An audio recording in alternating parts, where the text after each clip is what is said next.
Good morning. I just wanted to share a quick message with you guys. We're going into a really powerful new moon.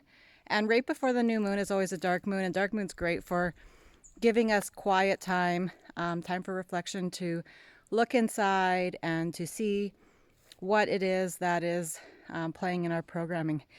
And this new moon cycle that we're going into is governed by the sign of Libra, which is all about love and relationships. And for most people, that sounds really exciting until you start realizing there's two sides to every coin.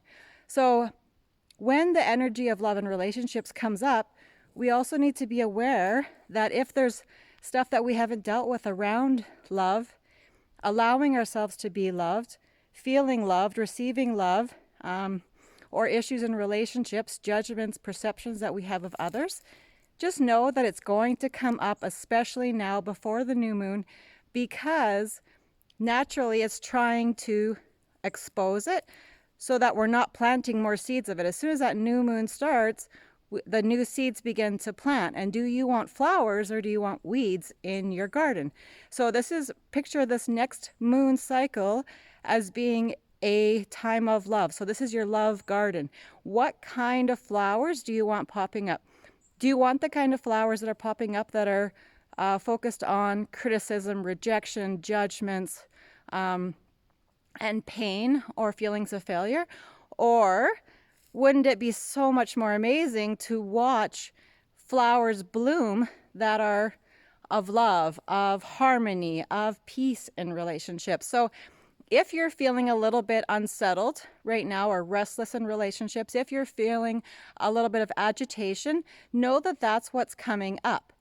And the part B to that is that the reason it's coming up is because it's already in you.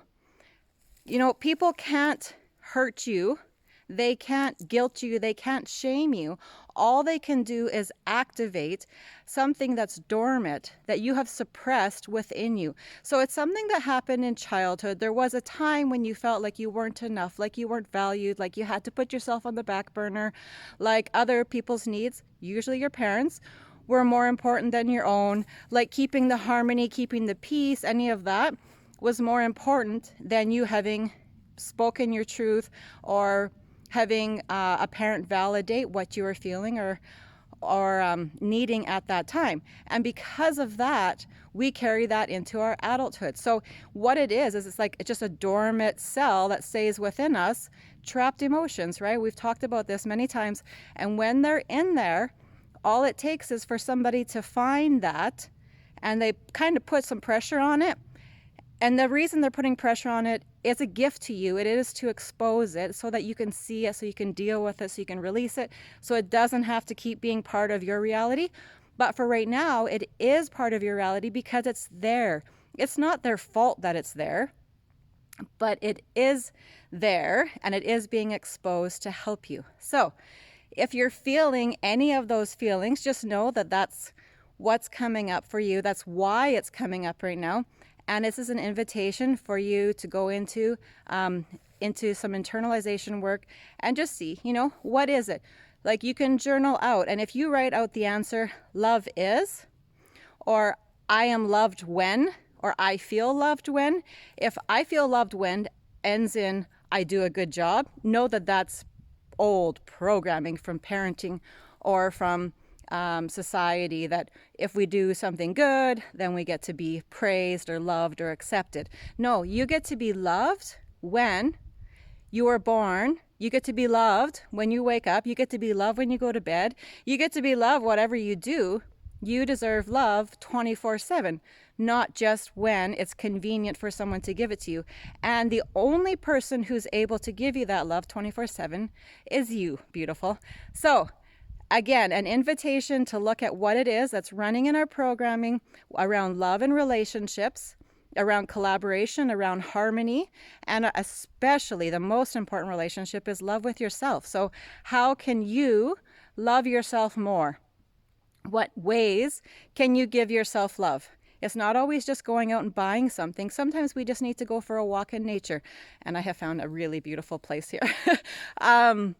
Or sometimes it's allowing yourself space to rest. Sometimes it's allowing yourself time to read a book, or just to sit in the sun and feel that warmth of the sunshine. Whatever it is that is for you, time to draw, time to paint, allow yourself that a little bit every day this month, with this whole cycle being about love. And the most important relationship is always our love for ourselves. All right, guys, that's it for today. Just wanted to share that message with you. We got a powerful moon coming up here, October 6th or 7th, depending where you are in the world. But it is governed by Libra, and it is all about love and relationships. So know that it's going to come up. You're going to feel the feelings around it.